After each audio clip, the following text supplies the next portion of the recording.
How do you approach becoming a better singer? I think a lot of it, at least what I've been trying to do in the last few years, is be more comfortable taking more risks, I'd say. I think I learned especially in the studio when you can hear your voice back to you. Mhm. Like when you're singing live, you kind of have this perception of how you sound already, but once you hear it back, it's a little bit kind of totally different than how you imagine it It really sounds. is. So I've noticed in the studio at least, I'll try to put a lot of feeling into something, but when I hear back, I'm like, well, that doesn't sound exactly like as soulful or as like maybe a little bit as aggressive as I initially thought. So I've been trying a little bit to just be more comfortable, like putting in a slight growl here and there, trying to be a little bit more bluesy, but mostly just relaxing and not thinking about it, but not thinking about it at the same time.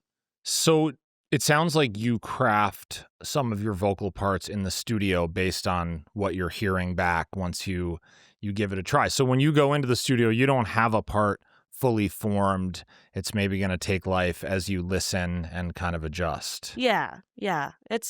And of course, like with any song, once we've played it enough times, then it gets easier. Like if we have a song that we've been performing for maybe a year or two, then we can go in the studio and it seems like it's already fully crafted Mm. because we've already worked out all the kinks vocally and instrumentally. But if you have a new song, you kind of have to experiment with how you perceive it sounds and how you actually want it to sound.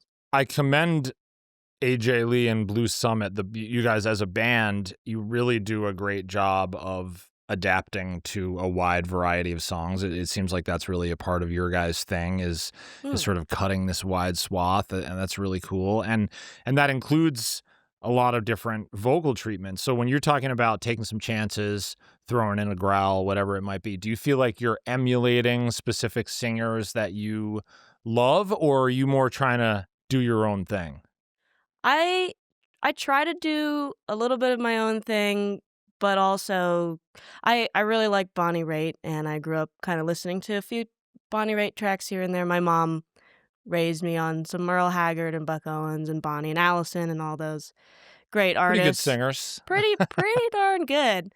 Um, but yeah, I feel like I all my life, my mom has taught me this philosophy where you want the song to pretty much sing itself. I've Mm. never tried to be a stylistic singer or, do a lot of vocal fry or like have that pop kind of sound with the attitude. But as I get older, I realize, adding a little bit of your own flavor into the song is what makes you a unique artist. So I'm continuously trying to develop a sound that I feel comfortable with, along with, paying homage to the song and how it was originally sung. So there's like that balance. Yeah. So you said you listen back in the studio and that really helps inform what you do. Do you guys listen back to your shows and do a similar thing with your performances? Oh, sometimes. Sometimes when we can handle it. So sometimes there'll be like, a guy handing you a flash drive at the end of the show or like a CD. And like if it's a CD, it's easy because, we don't really have CD players at our house, but we're in the rental car or our van and we'll just pop in the CD and listen. And usually we'll have a lot of critiques about ourselves, It's but humbling, it's but it's very such a good humbling. way to learn. It is, and that's why we do it occasionally. It's hard to stomach it sometimes. Do you Sometimes. listen back and you're expecting one thing and then you're like, "Oh, that's not as bad as I thought it was gonna be." Or Yeah, okay, well there is a lot of that. There's more of that than I think in my own mind. I think at least these days, yeah.